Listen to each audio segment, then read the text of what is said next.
सिया के इस रूप को देखकर घर की सभी औरतें एक पल के लिए सहम गई। सबके चेहरों के रंग उड़ गए। गंगा ने कहा, ये क्या है बींदनी? थारे कपड़े तो खून से सने हैं। ऐसे कैसे थारा स्वागत हो सके? ये तो अपशगुन है। तभी पृथ्वी ने कहा, थे सबको बींदनी का स्वागत करना है या बींदनी के कपड़ों का? गंगा चुप हो गई और रेवती ने स्माइल करते हुए कहा, कोई बात नहीं बींदनी, ये सब छोड़ो और मेरी बात ध्यान से सुनो। आरती के बाद तुम इस कलश को अपने पैर से धक्का मारकर गिराना और दाया पैर घर के अंदर रखना। फिर इस आलते वाली थाली में दोनों पैर रखना। रेवती ने इतना ही कहा था कि सिया बोली, ये सब तो मुझे पता है, पर वो सामने आपने इतनी सारी थालियां एक लाइन में क्यों रखी हैं? उसके बारे में मुझे नहीं पता। सिया के इस तरह सवाल करने से सभी उसकी ओर देख रहे थे। सबके चेहरे पर हैरानी थी, पर समर्थ के चेहरे पर गुस्सा था और पृथ्वी के चेहरे पर मुस्कान थी। समर्थ ने सिया पर बिगड़ते हुए मन में कहा, सच में यो छोरी घनी चतुर है। इतने सवाल पूछती है जैसे कोई पुलिस वाली हो। रेवती ने बोलने के लिए जैसे ही मुंह खोला, उससे पहले ही पृथ्वी ने कहा, बींदनी, यो थारी परीक्षा से। ये थालियां थारे को बिना आवाज किए एक के ऊपर एक रखनी है। ध्यान रहे कि जरा सी भी आवाज ना आवे। सिया ने झट से पूछा, अगर आवाज आई तो? सिया की बात सुनकर समर्थ ने पृथ्वी की तरफ देखा तो पृथ्वी ने कहा, अगर आवाज आई तो इसका मतलब तू इस घर में अशांति फैलाने आई है। अगर आवाज ना आई तो तू घर की सुख और शांति बनकर आई है। पृथ्वी की बात सुनकर सिया ने अपनी कटार पर हाथ रखते हुए मन में कहा, मेरे आने से पहले कौन सी इस घर में शांति होगी? जिस तरह मेरा नागौर में स्वागत हुआ है, पक्का यहाँ रोज कोई ना कोई झगड़ा और दंगा फसाद होता ही होगा। पर मुझे ये सब अपने ऊपर नहीं लेना है। हे राम जी, मेरी मदद करना कि मैं इनकी इस परीक्षा में सफल हो पाऊं। रेवती ने सिया और समर्थ की आरती उतारी और सिया ने गृह प्रवेश की रस्म पूरी की। उसके सामने 7 थालियां जमीन पर रखी हुई थी। रेवती ने समर्थ से कहा, छोरा शुरू कर। समर्थ ने अपनी तलवार से थाली को सिया के सामने बिना आवाज किए सरकाया और सिया ने थाली उठा ली। ऐसे ही दोनों ने रस्म पूरी की और सिया ने बिना आवाज किए एक एक करके सारी थालियां इकट्ठा कर ली। सभी सिया को देखते हुए स्माइल करने लगे। लता ने स्माइल करते हुए कहा, समर्थ, थारी लुगाई तो घनी सयानी है।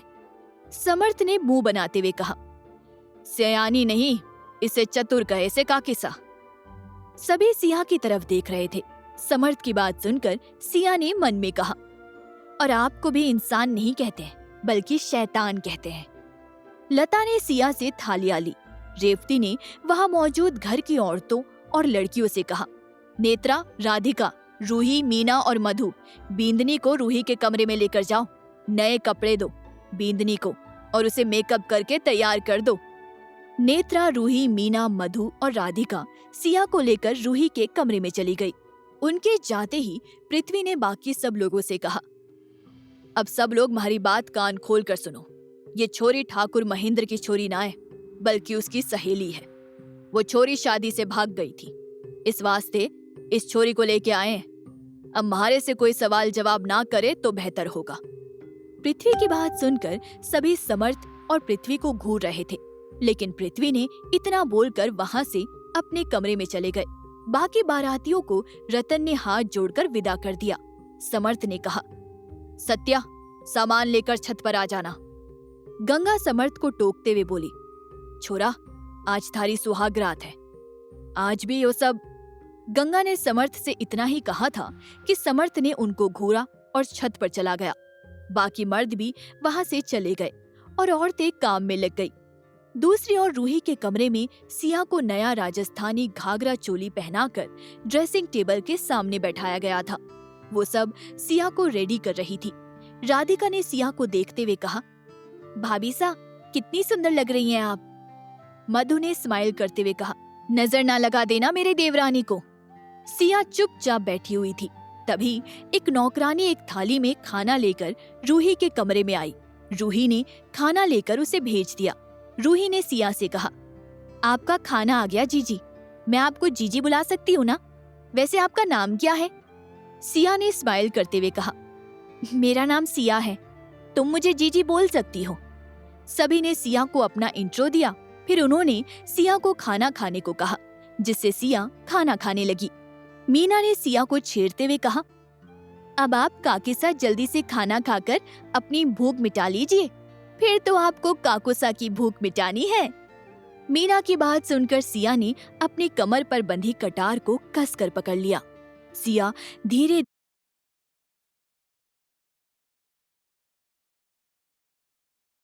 धीरे धीरे खाना खा रही थी। मधु ने सिया का हाथ अपने हाथों में लेते हुए कहा, देवरानी सा, आप सच में बहुत खूबसूरत हैं। समर्थ आपको देखते ही अपना दिल हार बैठेगा। सभी लड़कियां सिया को सुहागरात की बात को लेकर छेड़ रही थी और सिया लाचारी से सबकी बातें सुन रही थी। दूसरी तरफ समर्थ, पुष्कर, सत्या, माधव, युग और शिवम छत पर बैठकर शराब पी रहे थे। युग उन सब के साथ बैठा बातें कर रहा था। रात हो चुकी थी और चांद की रोशनी चारों ओर फैली हुई थी। पुष्कर ने समर्थ से कहा, भाई साहब, घनी रात हो गई है, अब आपको अपने कमरे में जाना चाहिए। युग झट से समर्थ से बोला, हाँ काकोसा, काके सा आपका इंतजार कर रही होंगी। आज आपकी समर्थ ने युग की बात सुनकर उसे गुस्से से घूरा तो वो चुप हो गया। दूसरी ओर सभी लड़कियां सिया को समर्थ के कमरे में लेकर गई। वहाँ पर हर चीज सलीके से रखी हुई थी। कमरे को खूबसूरत फूलों से सजाया गया था। मधु ने सिया को घूंघट ओढ़ाकर बेड पर बैठा दिया। मधु ने स्माइल करते हुए कहा, देवरानी सा, देवर सा थोड़े से गुस्से वाले हैं, पर दिल के बहुत अच्छे हैं। वो तुम्हें बहुत प्यार करेंगे। इतना बोलकर वो लड़कियां सिया को छोड़कर कमरे से चली गई। सिया ने अपनी कटार देखते हुए कहा, हे राम जी, ये आप मेरी कैसी परीक्षा ले रहे हैं? मैं राघव के अलावा किसी और को कैसे खुद को छूने दे सकती हूँ? ये सुहागरात की सेज एक परीक्षा है मेरे लिए। पृथ्वी के कमरे में पृथ्वी बेड पर लेटा हुआ था और रेवती उसके पैर दबा रही थी। पृथ्वी किसी गहरी सोच में डूबा हुआ था। पृथ्वी को देखकर रेवती ने पूछा, क्या हुआ हुकुम सा, आप क्या सोच रहे हो? कब से सोच में डूबे हुए हो? पृथ्वी ने रेवती की बात का जवाब देते हुए कहा, रेवती, मारे से कोई गलती तो ना हो गई? रेवती ने स्माइल करते हुए कहा, गलती, और वो भी आपसे? नहीं हुकुम सा, ऐसा कभी नहीं हो सकता। आप हमेशा वही करते हैं जो सही होता है। साफ साफ बताइए क्या बात है। पृथ्वी उठकर बैठ गए। रेवती का हाथ पकड़कर पृथ्वी ने कहा, ये बात थारे मारे बीच ही रहे रेवती। समर्थ की लुगाई पहले जैसलमेर के राणा राघवेंद्र प्रताप सिंह की लुगाई थी। पृथ्वी की बात सुनकर रेवती की आंखें बड़ी हो गई। रेवती ने चौंकते हुए कहा, हे राम जी, ये आप क्या बोल रहे हो हुकुम सा? ऐसा कैसे हो सकता है? ठाकुर महेंद्र के घर में हुकुम रानी सा सिया क्या कर रही थी? सिया वहां कैसे पहुंची? पृथ्वी थोड़ा चिंतित स्वर में बोले, ये तो म्हारे को भी ना पता रेवती। रेवती बोली, हुकुम सा, सिया पतिव्रता लुगाई है, वो समर्थ को कैसे अपनाएगी? समर्थ की हालत भी तो आप जानते हो। वो उन छोरियों से कितनी नफरत करता है जिनके दिल में पहले किसी और ने जगह बना ली हो। वो सिया को। रेवती की बात सुनकर पृथ्वी ने कहा, इसी बात की चिंता है माने। आज दोनों की सुहागरात है, ना जाने क्या होवेगा। समर्थ का वेट करते करते सिया की आंख लग गई। सिया कटार अपने सीने से लगाकर सो गई थी। समर्थ बहुत ज्यादा दारू पीने के बाद अपने कमरे में वापस आया। समर्थ ने अपने कमरे का हाल देखते हुए मन में कहा, यो चतुरी की वजह से सब लोगों ने हमारे इतने साफ सुथरे कमरे को फूलों का बगीचा बना दिया। समर्थ बेड पर घूंघट ओढ़कर आराम से सो रही सिया के पास आया। सिया ने पीले रंग का घाघरा चोली पहन रखा था। उसमें सिया का गोरा रंग और भी शाइन कर रहा था। सिया एक साइड करवट लेकर सो रही थी। समर्थ सिया के पास बैठ गया। वो सिया को देख रहा था कि तभी सिया ने करवट ली और उसका चेहरा समर्थ के सामने आ गया। उसने सिया के घूंघट से उसका आधा चेहरा देखते हुए मन में कहा, देखने में कितनी भोली भाली लागे से ओ छोरी। घूंघट में से सिया के गुलाबी होठ दिखाई दे रहे थे। जिन्हें देखकर समर्थ के दिल की धड़कन बढ़ रही थी। सिया की कमर से भी दुपट्टा हट चुका था। समर्थ क्या, कोई भी सिया को ऐसे देखकर उस पर अपना दिल कुर्बान कर बैठता। समर्थ ने सिया को देखते हुए मन में कहा, कितनी खूबसूरत है ना ये छोरी। नहीं नहीं, मारे को फंसा रही से ये छोरी, मारे को ना फंसना यो के जाल में। ये सोचकर समर्थ ने सिया का दुपट्टा ठीक करने के लिए सिया को छुआ तो सिया झट से उठकर बैठ गई। सिया ने अपनी मुट्ठी में कटार पकड़ ली। सिया बोली, ये आप क्या कर रहे हैं? हे राम जी, आपने शराब पी है? सिया के हाथ में कटार देखकर समर्थ मुंह बनाते हुए बोला, सवाल तो माने पूछना चाहिए। ये कटार लेकर तू सुहागरात वाली सेज पर क्या कर रही है? सिया ने गहरी सांस लेते हुए कहा, ये मेरी कटार है, मैं इसके बिना कहीं नहीं जाती। आप मुझसे दूर रहिए, मुझे थोड़ा सा समय चाहिए, मैं अभी इन सब के लिए तैयार नहीं हूँ। सिया की बात सुनकर समर्थ को गुस्सा आ गया, क्योंकि वो तो खुद ही सिया के करीब नहीं जाना चाहता था। समर्थ ने मुट्ठी भींचते हुए गुस्से से कहा, क्या बोला तूने?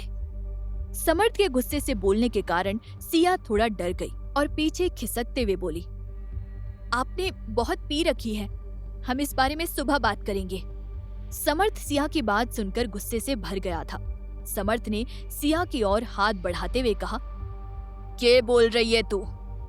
सिया पीछे खिसकते हुए बेड के कोने में चली गई और बोली, देखिए, मैं आपको आराम से समझा रही हूँ, ये समय सही नहीं है, आप नशे में हैं, मुझसे दूर रहिए। समर्थ को सिया की बातें चुभ रही थी। समर्थ ने अपना हाथ बढ़ाया और सिया के पैर पकड़कर उसे अपने नीचे खींच लिया। सिया लाचारी से समर्थ को देख रही थी। समर्थ ने सिया के घूंघट को उठाकर उसका खूबसूरत चेहरा एक नजर देखा और फिर गुस्से में कहा, थारा चेहरा इतना सूतरा है तो थारे को इसका घमंड है के? सिया के जबड़े को पकड़कर समर्थ ने गुस्से में कहा, थारे जैसी 36 छोरियां हमारे आगे पीछे फिरे से, पर ठाकुर समर्थ सिंह राठौड़ के बिस्तर और दिल में जगह बनाए इतनी औकात किसी की ना सह। ठाकुर समर्थ सिंह थारे को छुए इतनी औकात ना है थारी, समझी? समर्थ ने इतना बोलकर उसे बेड पर छोड़ दिया। सिया की आंखों में आंसू आ गए थे। सिया नम आंखों से समर्थ के गुस्से से भरे चेहरे को देख रही थी। सिया ने उसे देखते हुए कहा, आप मुझे गलत समझ रहे हैं। समर्थ ने तेज आवाज में कहा, मारे आगे जबान चलावेगी? थारा भरतार हूं, मारे आगे जबान चलाई या एक भी शब्द अपने मुंह से निकाला तो थारी जबान खींच लूंगा, समझी? सिया ने सुबकते हुए कहा, पर चुप, एकदम चुप। मारे सामने बोलने वाली लुगाई माने बिल्कुल भी अच्छी ना लागे। इतना बोलकर समर्थ कमरे से बाहर चला गया। सिया ने कटार सीने से लगाई और रोते हुए बोली, हे राम जी, ये आपने मुझे कहाँ फंसा दिया। अब कैसे रहूंगी मैं इस इंसान के साथ जिसे औरतों की इज्जत करना ही नहीं आता। कैसे निभाएगी सिया समर्थ के साथ ऐसी अनचाही शादी? जानने के लिए सुनते रहिए महारी चांद कवर, सिर्फ पॉकेट एफएम पर।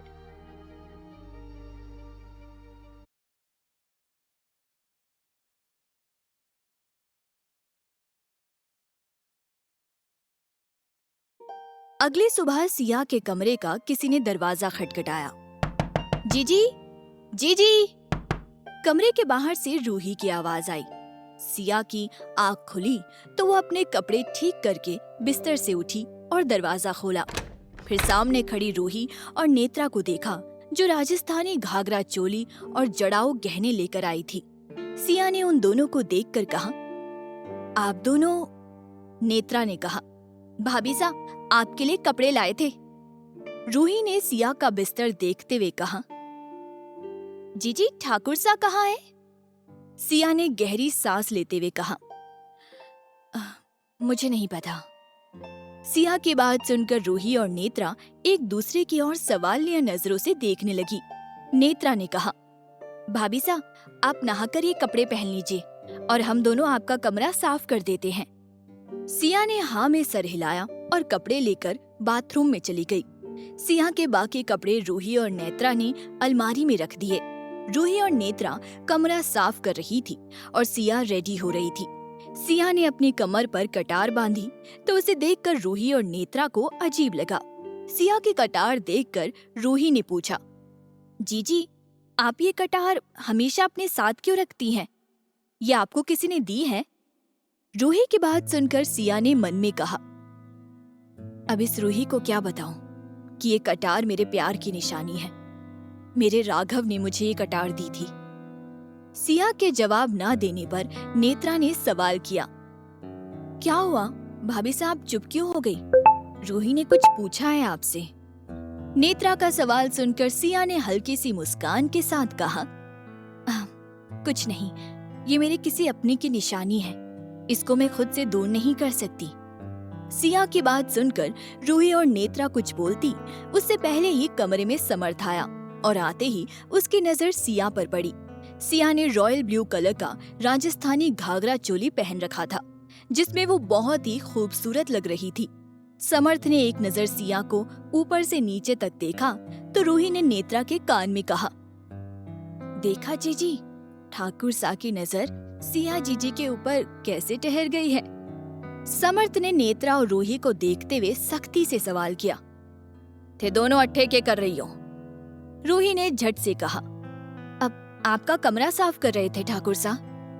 उनकी ओर गुस्से में देखते हुए समर्थ ने कहा, पहले खुद ही कमरे का सत्यानाश कर दिया और फिर खुद ही कमरा साफ करने आ गई। ये सब घना अच्छा लागे है के? समर्थ की बात सुनकर सिया को गुस्सा आ रहा था पर वो कुछ बोल नहीं रही थी। रूही और नेत्रा चुपचाप खड़ी थी। समर्थ ने अपने कपड़े निकालने के लिए अलमारी खोली तो वहाँ पर एक साइड में सिया के कपड़े रखे हुए थे। उन कपड़ों को देखकर समर्थ ने गुस्से में बिगड़ते हुए कहा, थे लोगों को पता है ना, मारे कपड़ों को कोई हाथ लगाए मारे को पसंद ना है। समर्थ की बात सुनकर नेत्रा बोली, भाई सा भाभी सा के कपड़े रखने थे इसलिए जगह बनानी पड़ी। इतना बोलकर नेत्रा चुप हो गई। समर्थ ने अपने कपड़े लिए और उन तीनों लड़कियों को घूरते हुए बाथरूम में चला गया। सिया ने ये सब देखकर मन में कहा, ये कुछ कुछ राघव की तरह हरकतें करते हैं। रूही ने कहा, जीजी आप ना घूंघट ओढ़ लो, आपकी मुंह दिखाई की रस्म है, आपको रस्म के लिए लेकर जाना है। सिया ने रूही की बात काटते हुए कहा, लेकिन मैंने तो अभी तक नाश्ता भी नहीं किया। सिया की बात सुनकर नेत्रा ने कहा, भाभी सा अभी तक किसी ने भी नाश्ता नहीं किया है। इस घर में जब तक सारे मर्द खाना ना खा लेते तब तक औरतें अपने मुंह में अन्न का एक दाना भी नहीं डालती है। मर्दों के बाद औरतें खाना खाती है, ये इस घर का नियम है। ऐसे बहुत से नियम हैं, जैसे कि एक और नियम है कि औरतें मर्दों के सामने ऊंची आवाज में नहीं बोल सकती। नेत्रा की बात सुनकर सिया ने मन में कहा, हे राम जी, इस घर में तो औरत और आदमी में भेदभाव किया जाता है। ये कैसी जगह आप मुझे ले आए हैं। सिया सोच ही रही थी कि रूही ने उसे घूंघट उड़ा दिया और बोली, जीजी हमें देर हो रही है। नेत्रा ने सिया से कहा, मासा आपका इंतजार कर रही हैं। नेत्रा और रूही उसे हॉल में लेकर आई। वहाँ पर हवेली और आस पड़ोस की औरतें आई हुई थी। उन लोगों ने सिया को सोफे पर बैठा दिया। सिया का सब औरतों से इंट्रो करवाते हुए रेवती ने कहा, यह है हमारे छोरे समर्थ की लुगाई सिया। एक औरत सिया के पास आई और उसका घूंघट उठाकर सिया का चेहरा देखते हुए बोली, हुकुमरानी सा, थारी बींदनी तो घनी सूत्री से। उस औरत की बात सुनकर सिया चौंक गई। सिया ने मन में खुद से कहा, हुकुमरानी सा मतलब ये हुकुम सा ठाकुर पृथ्वी सिंह राठौड़ का परिवार है। सब औरतों ने एक एक करके सिया का चेहरा देखा और उसे शगुन दिया। फिर रेवती ने सब औरतों को विदा कर दिया और नेत्रा से बोली, छोरी बींदनी को उसके कमरे में ले जा। जब सब मर्द नाश्ता कर लेंगे तो बींदनी को खाने के लिए ले आना। नेत्रा ने कहा, ठीक है मासा, चलिए भाभी सा। सिया नेत्रा के साथ जाने लगी और तभी उसकी नजर हवेली के डाइनिंग टेबल की ओर गई, जहाँ पर सब मर्द खाना खा रहे थे। मीना और मधु उनको खाना परोस रही थी। देव ने बिगड़ते हुए कहा, ये क्या बनाया है मीना? 2 साल हो गए हमारी शादी को, लेकिन अभी तक तुम्हें मेरी पसंद का खाना बनाना नहीं आया। मधु और मीना सिर झुकाकर खड़ी थी। मीना ने माफी मांगते हुए कहा, मैंने कोशिश की थी, पर देव ने बिगड़ते हुए मीना से गुस्से में कहा, मेरे आगे आजकल तुम्हारी बहुत ज्यादा जुबान चल रही है। दिखाई नहीं दे रहा यहाँ पर सब बड़े।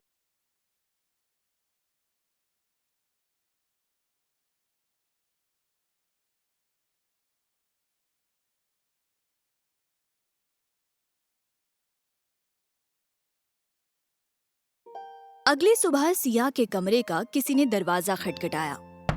जीजी, जीजी।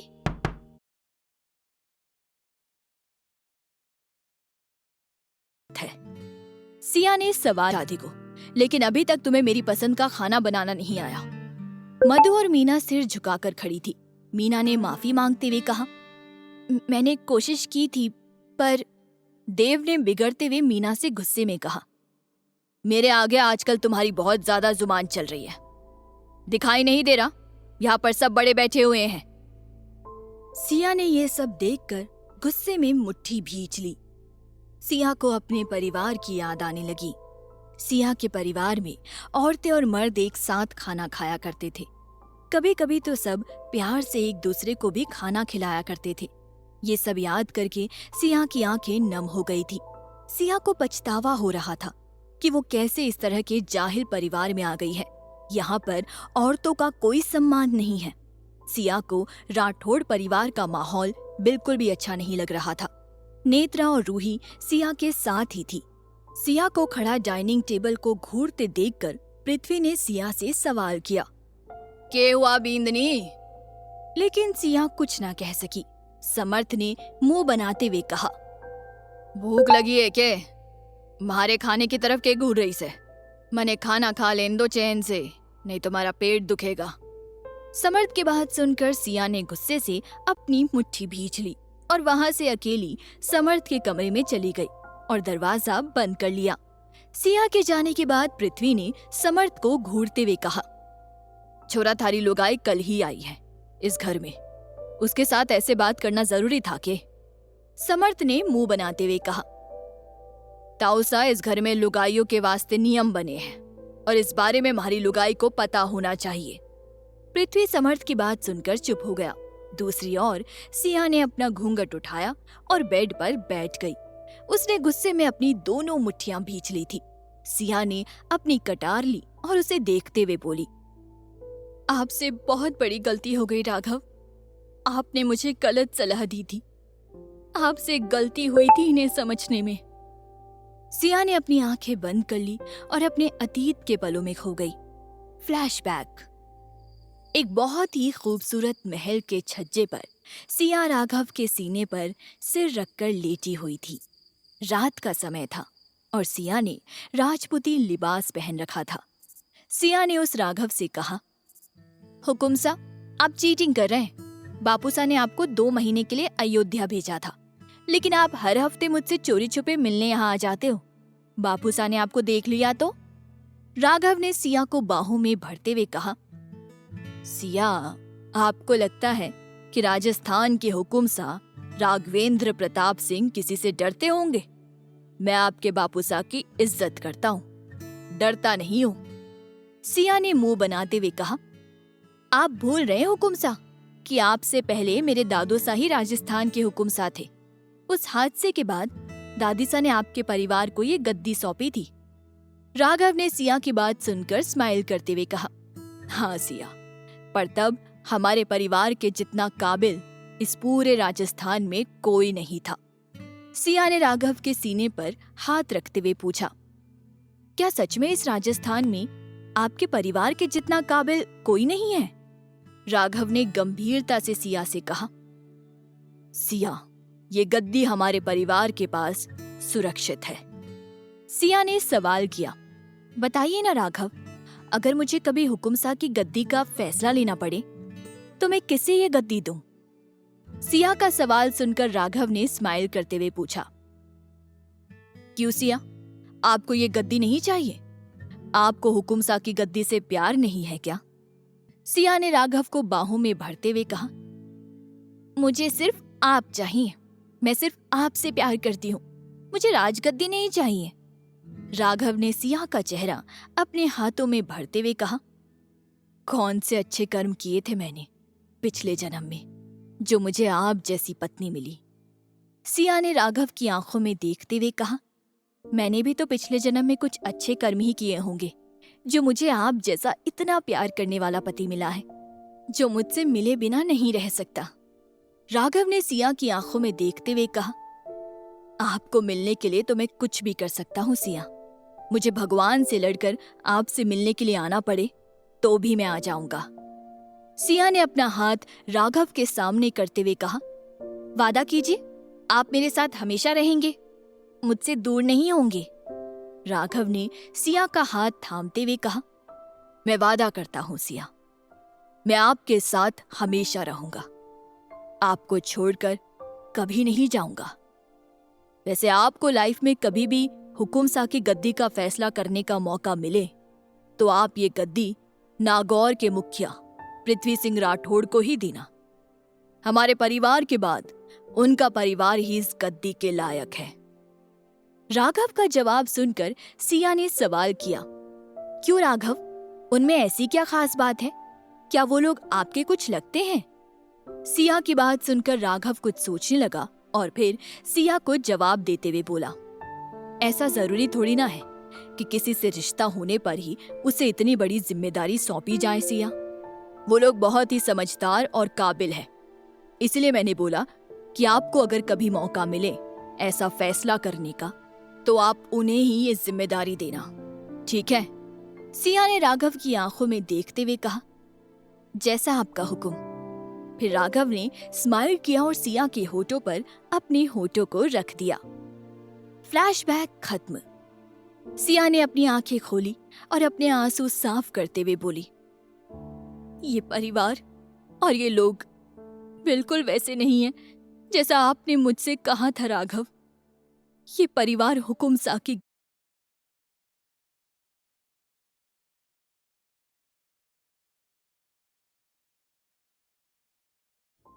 सिया का राजस्थान से पुराना नाता था। अपने पिता के घर हुए हादसे के 2 महीने बाद सिया ने एक बहुत बड़ा फैसला लिया था। अपने पिता और पति से उसे बहुत सारी विरासत मिली थी, पर परिवार में सबको खो देने के बाद और सियासी दुश्मनी से तंग आकर उसने जैसलमेर की गद्दी जोधपुर के राजा को सौंप दी थी और जयपुर के हुकुमशाह की गद्दी नागौर के मुखिया को सौंप दी थी, जिसकी वजह से अनजाने में ही उसने नए दुश्मन बना लिए थे। कई बार सिया को लगता था कि उसकी किस्मत उसे यहाँ राजस्थान लेकर आई है तो फिर से कोई नया हंगामा ना शुरू हो जाए। सिया को वो सब याद करके अपने किए पर पछतावा हो रहा था। उसकी आंखों से आंसू बह रहे थे। सिया ने अपनी कटार देखी और उसे सीने से लगाकर आंखें बंद कर ली। सिया को राघव की बहुत याद आ रही थी। तभी उसके कमरे के दरवाजे के पास से रूही की आवाज आई, जीजी चलिए खाना लग गया है, खाना खा लीजिए। सिया ने कटार अपनी कमर पर बांधी और रूही के साथ वहां से डाइनिंग एरिया की ओर चल पड़ी। इस वक्त वहां पर सिर्फ औरतें बैठी हुई थी, सभी खाना खा रही थी। सिया को देखकर रेवती ने कहा, बैठ बींदनी, थारे को भूख लगी होगी, खाना खा ले। सिया और रूही भी उनके साथ खाना खाने बैठ गई। वो मन मार कर खाना खा रही थी। रेवती ने स्माइल करते हुए सिया से कहा, बींदनी आज शाम को थारी पहली रसोई की रस्म है, थारे को अकेले ही रात का सारा खाना बनाना है। सिया ने मन में कहा, खाना बनाने के लिए तो मुझे आग के पास जाना होगा। उस हादसे के बाद से तो मुझे तो आग से डर लगने लगा है, मैं खाना कैसे बनाऊंगी। रूही सिया के बगल में बैठी हुई थी। उसने सिया के कान में कहा, जीजी आप चिंता मत कीजिए, मैं आपकी मदद कर दूंगी खाना बनाने में। सिया रूही को देखकर स्माइल करने लगी। रूही माधव की इकलौती बेटी थी। उसकी माँ जब रूही छोटी थी तभी मर गई थी। रेवती ने ही उसे अपनी बेटी नेत्रा के साथ बड़े प्यार से पाला था। रूही और नेत्रा सिर्फ 16 साल की थी। रूही ने सिया के आते ही उसके दिल में जगह बना ली थी। सिया को भी रूही प्यारी लगने लगी थी। सबने खाना खा लिया था। रसोई का काम खत्म करके सब औरतें घर के बाकी कामों में लग गई थी। बस रेवती, सिया और रूही अब रसोई में थी। रेवती सिया को पहली रसोई की रस्म समझाने के लिए रुकी थी और रूही सिया की मदद करने के लिए रुकी थी। सिया को लेकर रेवती रसोई में बने मिट्टी के चूल्हे के पास आई और उसे समझाते हुए बोली, बींदनी, ये मिट्टी का चूल्हा है, थारे को इसके ऊपर ही सारा खाना बनाना है। सिया को खाने के बारे में सब कुछ समझाकर रेवती वहां से चली गई। सिया ने अपनी मुट्ठी भींचते हुए कहा, सिया, छोटा सा चूल्हा है, इसमें थोड़ी सी आग होगी, कुछ देर में खाना बन जाएगा। सिया चूल्हे की ओर बढ़ी कि तभी उसके पीछे से रूही की आवाज आई, जीजी। सिया ने रूही को देखा और कहा, अरे तुम यहाँ? अगर कोई आया तो तुम्हें यहाँ मेरी मदद करते देखकर डांटेगा तो नहीं? रूही मुस्कुराते हुए बोली, मैं मुखियानी सा की मदद कर रही हूँ, कोई मुझे क्यों डांटेगा भला? चलिए मैं आपकी मदद करती हूँ। फिर वो दोनों खाने की तैयारी में जुट गई। रूही सब्जी काट रही थी तो सिया चावल साफ कर रही थी। रूही ने सिया से कहा, जीजी, इसमें हरा धनिया नहीं है, मैं बगीचे से धनिया लेकर आती हूँ, आप तब तक खीर बनने के लिए बर्तन में रखा दूध चूल्हे पर चढ़ा दीजिए। चूल्हे का नाम सुनकर सिया ने मायूसी से हाँ में सर हिलाया। रूही हवेली से बाहर की ओर चली गई। दूसरी ओर सिया ने खुद से कहा, सिया डरना मत, आग ही तो है। सिया ने चूल्हे में लकड़ियां डाली और माचिस से आग जलाने की कोशिश करने लगी। सिया डर रही थी। उसके बहुत कोशिश करने के बाद भी आग नहीं जल रही थी। काफी देर कोशिश करने के बाद भी जब आग नहीं जली तो सिया ने खुद से कहा, ये आग तो जल ही नहीं रही है, क्या करूं अब मैं इसका? वो ऐसा सोच ही रही थी कि तभी उसकी नजर चूल्हे के पास एक केरोसिन के तेल की बोतल पर पड़ी। सिया ने खुद को संभालते हुए कहा, लो, मिल गया आग जलाने का रास्ता। सिया डर मत, इसका इस्तेमाल कर। सिया ने केरोसिन का तेल लकड़ियों पर डाला और बोली, हे राम जी, ये तेल तो कुछ ज्यादा ही गिर गया। चलो कोई बात नहीं, कुछ नहीं होता। सिया ने माचिस जलाई और चूल्हे में आग लगा दी, पर ज्यादा तेल की वजह से एक ऊंची लपट निकली। वो डरते हुए अपने चेहरे को दुपट्टे से ढकने लगी, पर दुपट्टे में भी आग लग गई। उस आग को देखकर सिया जोर से चिल्लाई, आग लग गई, बचाओ बचाओ। सिया की चीख सुनकर रूही दौड़कर वहां पहुंची। सिया के दुपट्टे को आग ने अपनी आगोश में ले लिया था। सिया डर के मारे वही बेहोश हो गई। रूही ने जब सिया को आग की लपटों के बीच में बेहोश देखा तो वो डर गई। फिर रूही जोर से चिल्लाई, जीजी। दूसरी ओर उसी वक्त समर्थ, सत्या और माधव हवेली के अंदर आ रहे थे कि तभी रूही की आवाज उनके कानों में पड़ी और वो जहाँ थे वहीं रुक गए। रूही मदद के लिए पुकारने लगी, कोई है यहाँ? कोई तो बचाओ मेरी जीजी को। रूही की आवाज सुनकर माधव ने घबराकर कहा, रूही? सभी घर वाले रूही की आवाज सुनकर रसोई की तरफ आए।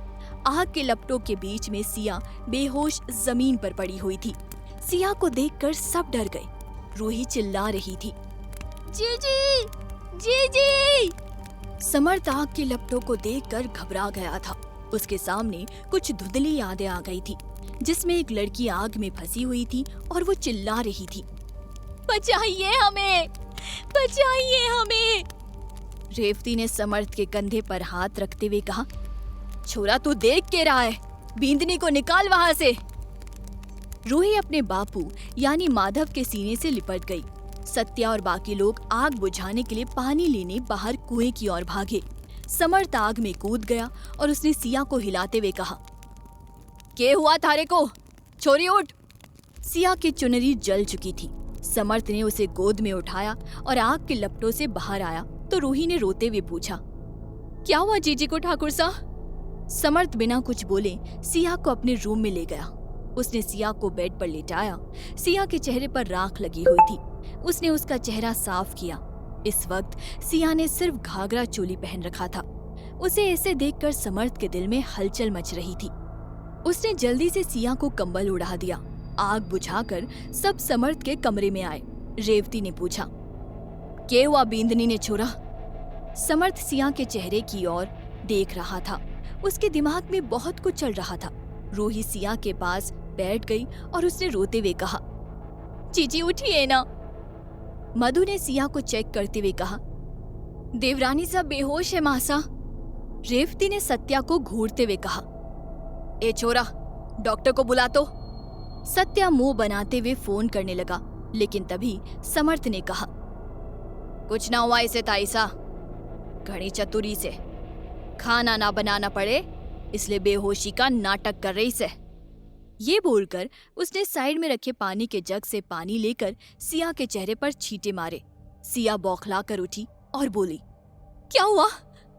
अपने सामने इतने सारे लोगों को देख उसने खुद को कंबल से ढकते हुए गहरी सांस लेनी शुरू कर दी। रेवती ने सिया को देखते हुए पूछा, क्या हुआ बींदनी, तू इतनी घबराई हुई क्यों से? समर्थ ने सिया की ओर देखते हुए कहा, भांडा फूट गया था ऐसा थारी बींदनी का, इस वास्ते घबराई हुई से। थारे को खाना ना बनाना था तो मना कर देती, रसोई में आग लगाने की क्या जरूरत थी? सिया समर्थ को अपनी नम आंखों से देखते हुए बोली, मैंने जानबूझकर आग नहीं लगाई, मैंने कभी मिट्टी में चूल्हे पर आग नहीं जलाई, इसलिए केरोसिन का तेल डाला तो वो ज्यादा गिर गया था, तो आग भड़क उठी और मैं डर गई। इतना चोखा बहाना थारे दिमाग में आग कट्ठे से गया? तू के कट्ठे की राजकुमारी से जो तने मिट्टी के चूल्हे में आग जलानी ना आवे से? आग से डरने का बहाना तुम्हारे सामने बनाना ही मत, समझी? समर्थ ने बिगड़ते हुए उसे सुनाया और वहां से बाहर चला गया। उसके पीछे पीछे माधव और सत्या भी वहां से बाहर चले गए। रेवती ने सिया का हाथ पकड़कर उसे सहलाते हुए कहा, बींदनी, समर्थ की बात दिल पर मत लगाना। समर्थ की जुबान में जितनी कड़वाहट है उतनी ही उसके दिल में मिठास है। गंगा ने रूही से कहा, रूही, तू बींदनी के पास ही रहना, यो को अकेला ना छोड़ना। रूही की नम आंखों को देखकर सिया ने उसका हाथ पकड़कर कहा, तुम रो क्यों रही थी रूही? रूही ने रुआसा सा चेहरा बनाते हुए कहा, चीची मैं डर गई थी। सिया ने उसे सीने से लगाया और कहा, मैं बिल्कुल ठीक हूं रूही।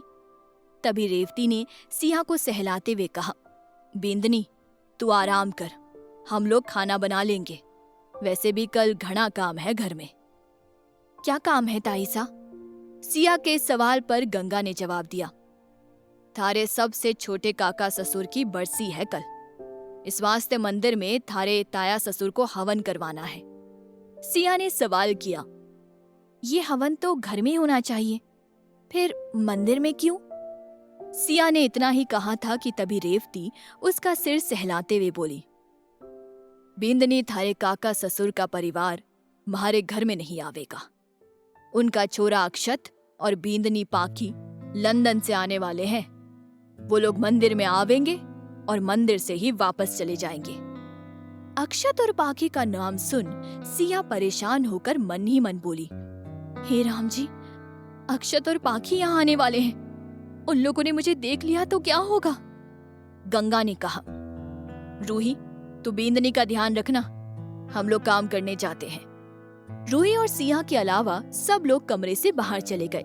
रूही ने सिया से कहा, जीजी आप नहाकर कपड़े बदल लीजिए। सिया कपड़े लेकर बाथरूम में चली गई। दूसरी ओर हवेली की छत पर समर्थ, सत्या, पुष्कर और माधव चारों मौजूद थे। समर्थ ने पुष्कर से पूछा, के भीमा ने अपना मुंह खोला पुष्कर? पुष्कर ने ना में सर हिलाते हुए कहा, घनी मोटी चमड़ी है भाई साहब उनकी, इतना मारने के बाद भी मुंह से एक शब्द ना निकला उनके। समर्थ ने गंभीरता से कहा, लागे है कि ये मोटी चमड़ी मुंह ना खोलेगा, अब हमें किसी और ने ही ढूंढना पड़ेगा। माधव ने कुछ देर सोचते हुए समर्थ से कहा, एक आदमी है ठाकुर सा। समर्थ झट से बोला, सोच के रहे हो माधव, बताओ तो कौन से बा? लाखन, राणावत के खेतों का काम करे से। माधव की बात सुनकर समर्थ ने पुष्कर को वार्निंग दी, पुष्कर, लाखन पर नजर रखो और बा की कमजोरी ने पकड़ो, बा का मुंह खुलवाओ। जी भाई साहब, माधव बोला। सत्या काफी देर से चुप था। उसे चुप देखकर समर्थ ने पूछा, क्या हुआ थारे को, तू चुप क्यों से? इस पर सत्या बोला, भाभी सा के बारे में सोच रहा हूं भाई साहब। समर्थ ने चिंता करते हुए पूछा, भाभी सा के बारे में सोच रहा है? कुछ हुआ है क्या भाभी सा ने? सत्या ने कहा, भाई साहब, मैं मधु भाभीसा की नहीं बल्कि आपकी लुगाई मारी सिया भाभीसा की बात कर रासू। बा घनी डरी हुई थी कुछ। सिया के बारे में सुन समर्थ ने उसकी बात बीच में ही काट दी। पहली बात, उस छोरे को हमारे सामने भाभीसा कभी मत बोलना। वो छोरी ना थारी भाभीसा है ना हमारी लुगाई। क्या समर्थ कभी सिया को अपनाएगा? क्या होगा जब सिया और अक्षत का सामना होगा? क्या सिया का परिवार उसे रहने देगा समर्थ के परिवार के साथ? कौन थी वो लड़की जिसकी धुंधली तस्वीर समर्थ के मन में है? जानने के लिए सुनते रहिए महारी चांद कवर, सिर्फ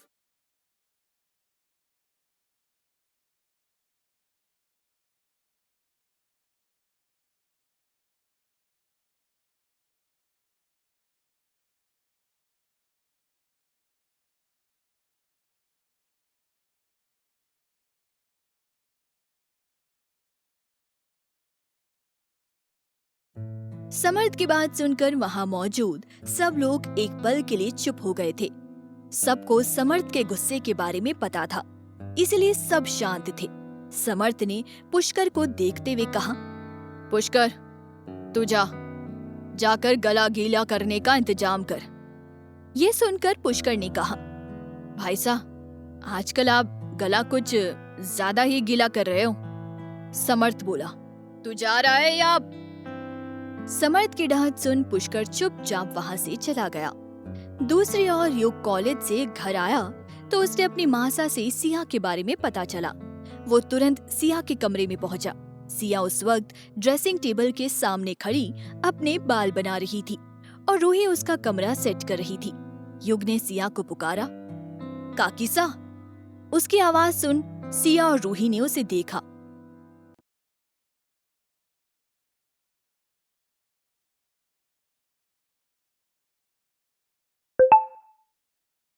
काकीसा, क्या हुआ था आपको?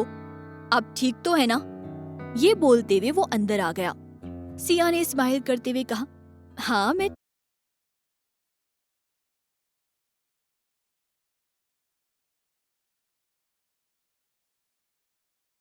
ठीक हूँ युग।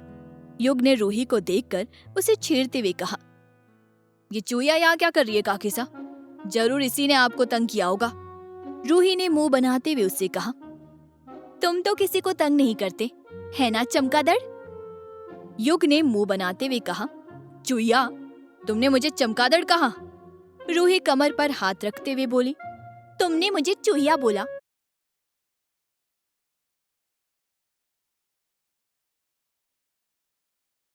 तो मैंने तुम्हें चमगादड़ बोला। वो दोनों एक दूसरे को ऐसे ही चिढ़ाने लगे। सिया उन दोनों को देखकर बोली, अरे युग, रूही, बस करो तुम दोनों। रूही ने सिया से कहा, जी, ये हमेशा मुझे चूहिया बोलकर चिढ़ाता है। ये सुनकर युग बोला, तुम भी तो मुझे चमगादड़ बोलती हो। सिया ने रूही को समझाया, रूही, तुम समझदार हो, छोड़ो ये सब। तुम प्लीज जाकर मेरे लिए एक कप चाय ले आओ, मेरा सिर बहुत दर्द कर रहा है। रूही ने युग को घूरा और सिया से बोली, मैं अभी जाती हूँ जीजी, और वहाँ से चली गई। उसके जाते ही सिया ने युग को घूरते हुए कहा, युग, रूही तुमसे छोटी है तो तुम उसे ऐसे चिढ़ाओगे? ये तो गलत बात है। सिया की बात सुनकर युग ने मना करते हुए कहा, नहीं काकीसा, मैं उसे छोटी समझकर नहीं चिढ़ाता, बल्कि उसका मन बहलाने के लिए चिढ़ाता हूँ। कुछ साल पहले रूही की मासा रसोई में काम करते हुए आग की लपटों का शिकार हो गई थी। उसे अपनी माँ की याद ना आए, इसलिए मैं उसके साथ मस्ती करता रहता हूँ। उसकी बात सुनकर सिया ने मन में कहा, ओह, तो इस वजह से रूही आज डर गई थी। सिया कुछ बोलती उससे पहले ही कमरे का दरवाजा खटखटाने की आवाज आई। फिर पुष्कर बोला, भाभी सा, के मैं अंदर आऊं? सिया ने पुष्कर को देखकर स्माइल करते हुए कहा, हाँ आइए पुष्कर भाई सा, बोलिए क्या काम है आपको? पुष्कर ने कमरे के अंदर आते हुए कहा, भाभी सा, भाई सा की अलमारी के ड्रॉर में एक चाबियों का गुच्छा रखा हुआ है, वो निकाल दीजिए। सिया स्माइल करते हुए बोली, ठीक है। सिया ने चाबी का गुच्छा निकालकर पुष्कर के हाथ में रखा तो उसकी नजर पुष्कर के हाथ पर गई, जिससे खून बह रहा था। शायद उसे भीमा की पिटाई करने के दौरान चोट लग गई थी। सिया ने पुष्कर का हाथ पकड़कर कहा, भाई साहब आपको तो चोट लगी है।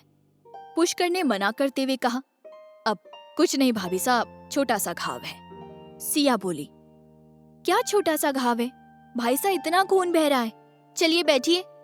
सिया ने पुष्कर के मना करने के बाद भी उसको जबरदस्ती कुर्सी पर बैठाया और युग से कहा, युग बेड साइड वाली ड्रॉर में मधु जीजी ने फर्स्ट एड बॉक्स रखा था, मुझे निकाल कर दो तो।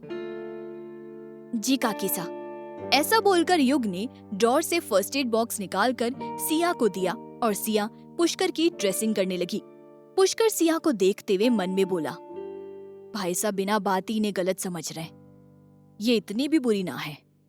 फिर वो सिया की ओर देखते हुए बोला, भाभी साहब आप भाई साहब की बात को दिल पे मत लगाना, उनकी जुबान कड़वी है पर दिल साफ है। ये सुनकर सिया ने स्माइल करते हुए कहा, आप सब अपने भाई साहब से बहुत प्यार करते हैं ना। पुष्कर ने हाँ में सर हिलाया और चाबी का गुच्छा लेकर कहा, भाभी साहब पट्टी हो गई है तो अब मैं जाऊं। सिया ने हाँ में सिर हिलाया और फिर पुष्कर वहां से चला गया। रात के समय समर्थ ने आज फिर से अपने भाइयों के साथ छत पर महफिल जमा रखी थी। उसके साथ देव, सत्या, शिवम, माधव और पुष्कर मौजूद थे। सब ने बहुत ज्यादा पी ली थी।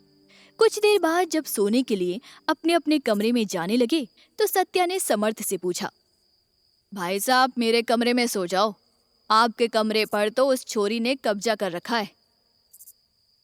समर्थ नशीली आवाज में बोला, मारे कमरे पर कोई कब्जा ना कर सके, मैं अपने कमरे में ही सोऊंगा।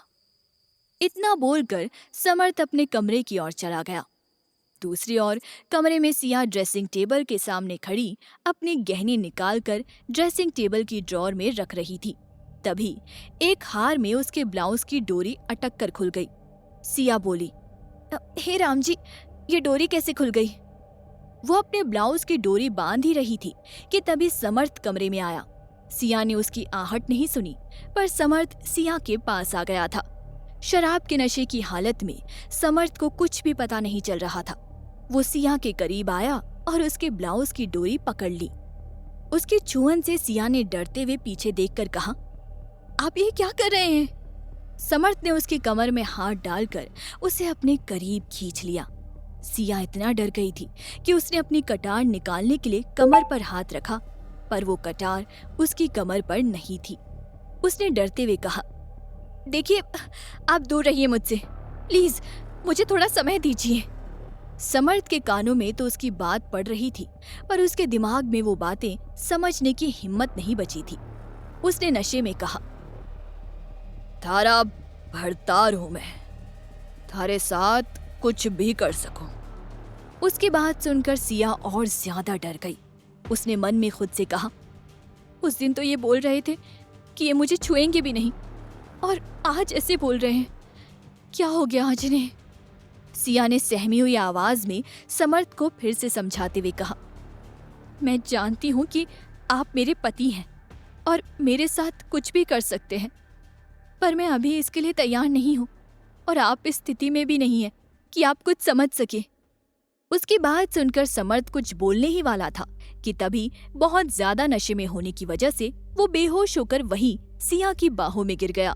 सिया ने तुरंत उसे संभालते हुए कहा, अरे क्या हुआ आपको, संभालिए खुद को। जब उसने देखा कि वो बेहोश हो गया है तो सिया ने उसे संभालते हुए बेड पर लेटाया और उसके जूते उतारकर उसको कंबल उड़ा दिया। फिर खुद जाकर कुर्सी पर बैठ गई और उसे वहीं पर नींद आ गई। अगली सुबह समर्थ की आंख खुली तो वो अपना सर पकड़कर बोला, समर्थ तू आजकल कुछ ज्यादा ही गला गीला करने लगा है, अब सर दुख रहा है। तभी सिया ने छाछ का गिलास उसके सामने किया और बोली, ये लीजिए, इसे पी लीजिए, सरदर्द दूर हो जाएगा। समर्थ ने पहले पीतल का ग्लास देखा और फिर अपने सामने लाइट पिंक कलर का घाघरा चोली पहने खड़ी सिया को देखने लगा। उसे देखते ही उसने मुंह बना लिया और बोला, माने ना चाहिए छाछ, मैं ठीक हूँ। सिया मुस्कुराते हुए बोली, आप कितने ठीक हैं ये तो मैंने कल रात ही देख लिया। उसकी स्माइल देखकर समर्थ आंखें बड़ी करते हुए बोला, के देख लिया तने चतुरी, तू यो दांत फाड़ कर हंस क्यों रही से? सिया स्माइल करते हुए ही बोली, मेरा नाम सिया है और मैं वैसी नहीं हूं जैसा आप समझ रहे हैं। समर्थ उसे घूरते हुए बोला, थारी जुबान घनी चाले से चतुरी, मारे आगे ज्यादा जुबान न चलाया कर। सिया ने जवाब देते हुए गिलास समर्थ के सामने कर दिया और वो बोली, पता है मुझे कि आप मेरे पति हैं और मेरा आपके सामने बोलना जुर्म है, लेकिन ये सब बात करने के लिए ये सही समय नहीं है। आप ये छाछ पी लीजिए, आपको मंदिर जाना है। समर्थ ने कुछ सोचा और फिर गिलास पकड़कर छाछ पीने लगा।